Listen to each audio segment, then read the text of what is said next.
Katika miaka minne tangu waondoke, tumekuwa na watu wengi waliotushirikisha simulizi zao kuhusu jinsi alivyowasaidia katika maisha yao. Kila tukio tunalolisikia linatufanya kutabasamu na kuona fahari ya kuwa sehemu ya urithi wake. Hayati Magufuli alikuwa mtu wa watu, kiongozi wa wanyonge, mchapakazi na mpenda haki. Maisha yetu ya dunia ni ya thamani kubwa. Tunaishi mara moja na kuondoka pia. Cha kusisitiza kuhusu maisha ni kwamba yana kikomo na hakuna anayejua lini ni mwisho.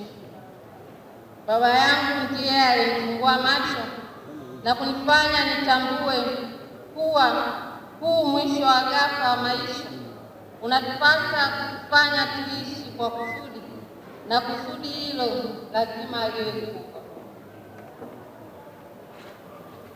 Katika safari yake ya uongozi, alijifunza kutoka kwa viongozi waliotangulia kama hayati Julius Kambarage Nyerere, mzee wetu Benjamin Mkapa, pamoja na Ali Hassan Mwinyi. Alipata mafunzo ya uadilifu, uzalendo na dhamira ya dhati ya kutumikia taifa la Tanzania. Baba yetu mara nyingi alisema kwamba siku moja angeungana na malaika huko mbinguni kwa ajili ya kuongoza.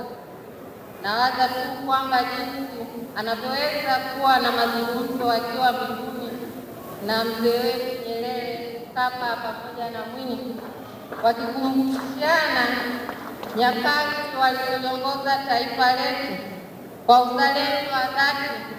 Naweza kuwafikiria wakimtakia Mheshimiwa Rais Samia Suluhu Hassan kila la heri katika uongozi wake, kuombea maendeleo ya nchi yetu, na pia naweza kuwasikia wakiwasisitiza Watanzania kubaki wamoja kama taifa.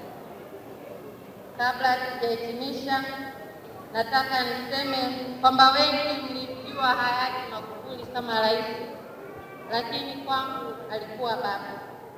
Katika mengi niliyojifunza kwake, haya nimeyabeba zaidi: kujitolea kwa ajili ya wengine, kuwa mwaminifu kwa taifa langu, kuwa mzalendo na mchapakazi, kulinda rasilimali zetu, kutanguliza maslahi ya Afrika na Tanzania kwa ujumla, lakini la kipekee ni kumtanguliza Mungu.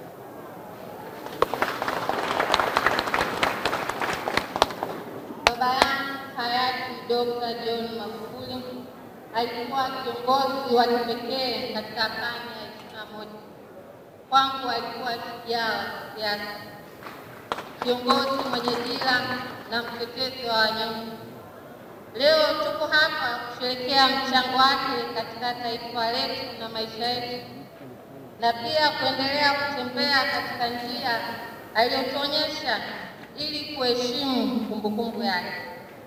Nataka kutoa changamoto kwa kila mmoja wetu aliyeapa na wale wanaotazama popote walipo, chagua angalau moja kati ya maadili aliyoishi wetu hayati Dr. John Pombe Joseph, na ujiwekee ahadi ya kutenda jambo litakalokufanya kuwa tofauti katika maisha ya wale wanaokuzunguka, jamii na taifa letu. Tunaendelea kuenzi kwa kushika misingi hii na kuhakikisha kuwa aliyoanzisha hayaishi njiani. Mungu ibariki Tanzania.